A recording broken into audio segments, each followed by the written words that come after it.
As exigências da plataforma. O que mudou de forma radical no e-social? Que eu trouxe como, para mim, o principal fato. A questão das pessoas, né, que tenham filhos, tenham dependentes, mesmo que de menor de idade, o registro obrigatório do CPF. Sabemos hoje, né, que qualquer indivíduo, tá, que nasce já tem a obrigação de ter, tá, um CPF vinculado. E o e-social trouxe isso como necessário, uma vez que tu vincula um dependente, aquele colaborador. E tem muitas pessoas ainda, tá, que possuem filhos, possuem dependentes e que não tiveram o CPF vinculado a essa pessoa. Então tem um prazo, então, antes de início, né, da atividade, a confecção, então, do CPF para esses filhos. LV, deixa eu só interromper um pouquinho.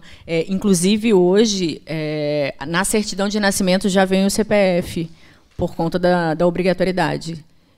E quando a gente teve a implantação do e-social, nós tivemos um prazo para fazer o teste da nossa base de funcionários, né, onde a gente jogava o cadastro de todos os funcionários e aparecia quando estava com algum problema de CPF, inclusive dos dependentes. Pois é.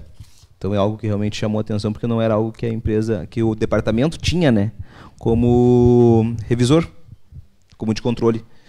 E a nossa convidada, né, Ana Paula, o que tu traz, assim, o que tu percebeu, tá, de mudança da plataforma à rotina do departamento, da rotina do departamento pessoal? Olha, é uma questão de agir sempre com antecedência, né? As empresas têm buscado cada vez mais o departamento pessoal antes de tomar qualquer decisão, consultar ou verificar se aquela decisão está correta ou em conformidade com o sistema, né? Que nem contratos por prazo determinado, por exemplo, quando há uma contratação e a questão da estabilidade, isso tudo gerou muita dúvida no começo, agora está sendo um pouco mais claro dentro do sistema como fazer esse tipo de alteração. Mas as empresas, elas têm agido de uma forma até mais preventiva, vamos dizer, né, no sentido das informações. A CAT também é outra situação, as informações sendo enviadas de imediato, no caso de falecimento do empregado, as informações sendo informadas logo na sequência, no caso de um auxílio-doença. Então, gera uma maior transparência e uma maior preocupação também, né, pela questão da fiscalização, pela questão de autuação, apesar que, por enquanto, eu não tenho visto as empresas serem autuadas ainda. Então, a empresa tem agido com essa forma de maior prevenção. Eu vejo que o sistema, igual vocês falaram, ele gera uma maior transparência e uma mudança até na cultura das empresas, né? O que antes a gente não tinha antes do sistema. Que a Ana usou uma expressão que eu já havia comentado, né? A questão de mudar a rotina do setor, tá, para uma rotina mais preventiva e não imediatista. Sabemos que quando abre-se uma vaga, a urgência, né, de preenchimento. E por vezes o setor tinha uma cultura de ser atuando imediatista. Vamos iniciar a atividade colaboradora, muitas vezes deixando as formalidades para um segundo momento. O que agora, com o ingresso do e-social, né, essa cultura mudou. Tu não pode ser mais um setor imediatista, e sim um setor que trabalhe com uma cultura preventiva. Nós, inclusive, implementamos uma mudança aqui no nosso RH por conta dessa necessidade do e-social.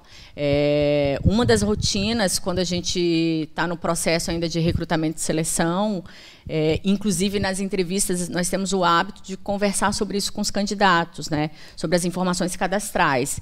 Então, já com as informações que a gente obtém dos candidatos na ficha de cadastro, a gente faz a validação no site do e-social. A plataforma está disponível para as empresas, a gente lança os dados dos funcionários ali e ele valida se ele está apto ou não para entrar na plataforma. E aí ele apresenta os erros, alguns erros comuns, por exemplo, mulher que casa, alterou o nome, mas não fez alteração em todos os órgãos, com o nome de casada. Já aparece o erro. Não votação, quando tem dívida com a Justiça Eleitoral, imposto de renda não declarado. Então, ele vai apresentando os erros para a gente já dar o feedback e a pessoa tem que verificar junto aos órgãos como é que faz a regularização. Algumas regularizações são muito fáceis e rápidas, porém, algumas são mais difíceis. Por isso que a gente já tem que fazer essa validação logo no início do processo de recrutamento e seleção. Porque, como o LV disse, muitas vezes a gente acaba... A vaga é muito rápida e, por exemplo, no caso de uma mulher que mudou o nome, a troca desse nome nos órgãos é mais demorado. É um desafio, né? Quanto tempo em média nós demoramos para iniciar o trabalho de um colaborador recém-contratado? A gente toma o cuidado de 1 semana para entrar com a documentação, para fazer todo o processo correto. Em 2 dias úteis a gente consegue entrar com ele no sistema, mas já começa toda a informação no recrutamento e seleção. Bom, Ana, eu gostaria de fazer uma pergunta, mas antes disso eu quero dar boa noite ao pessoal da internet que está conectado conosco, a quem deu um oi ali na plataforma, né?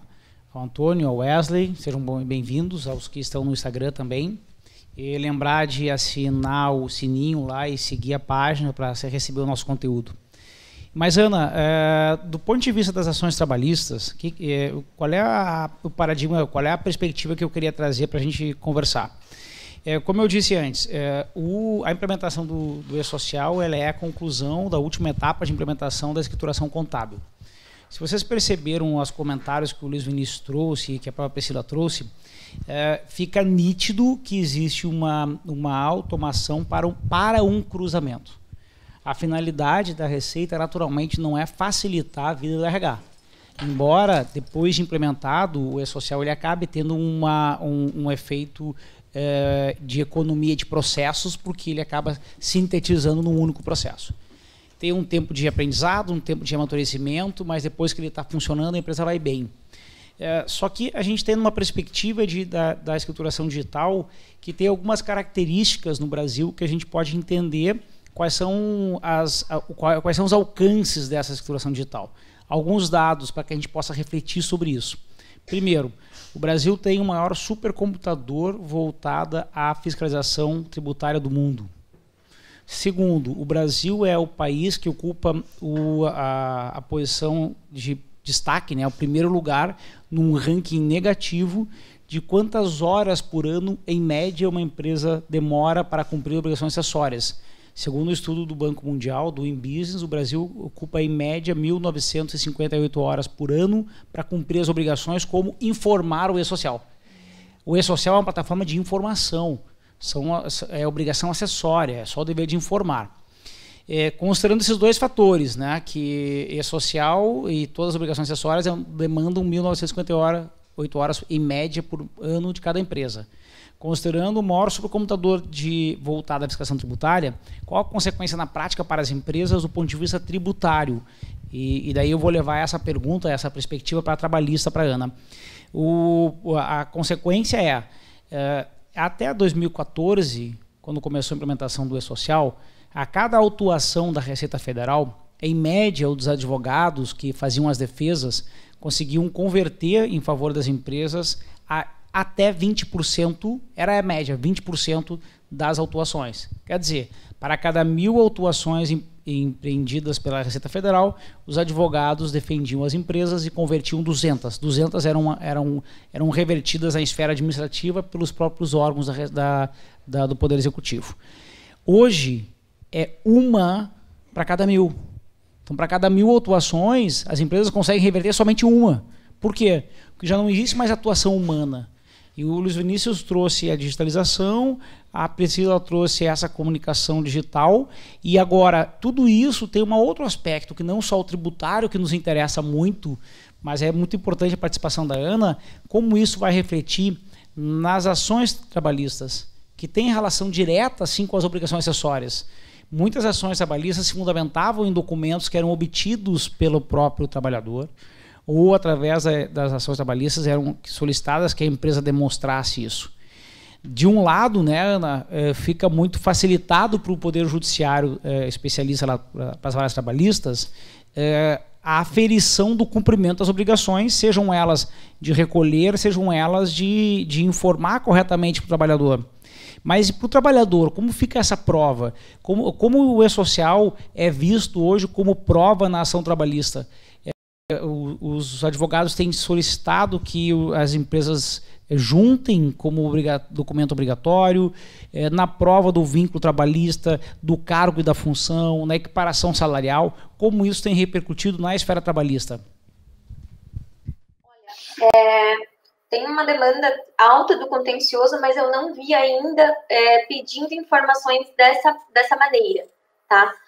As provas continuam sendo da mesma forma, juntada de documentação e pedido de ofício para informações para Receita, ou, no caso, por exemplo, para o INSS e tudo mais. Eu não tenho visto ainda ele auxiliando nesse sentido que você está falando como prova, mas no sentido de que as demandas têm diminuído, vamos dizer assim, as demandas trabalhistas têm diminuído, uma pela questão da reforma trabalhista e duas também por essa questão da obrigatoriedade das informações serem mais claras, estarem corretas no sistema. Então, como as empresas vêm agindo de uma forma mais preventiva, tem diminuído um pouco o contencioso nesse sentido.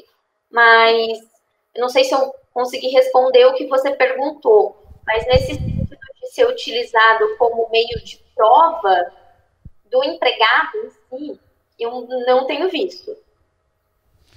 Talvez porque os advogados ainda não, da área trabalhista, ainda não tenham tanta familiaridade com os aspectos tributários e a prova que ele pode fazer, né? Até pelo ciclo, né, de uma ação trabalhista que dificilmente é dos últimos 6 meses, né? É um ciclo, às vezes, de ações de 2, 4, 3 anos atrás que não tinha ainda a obrigação do E-Social, penso eu.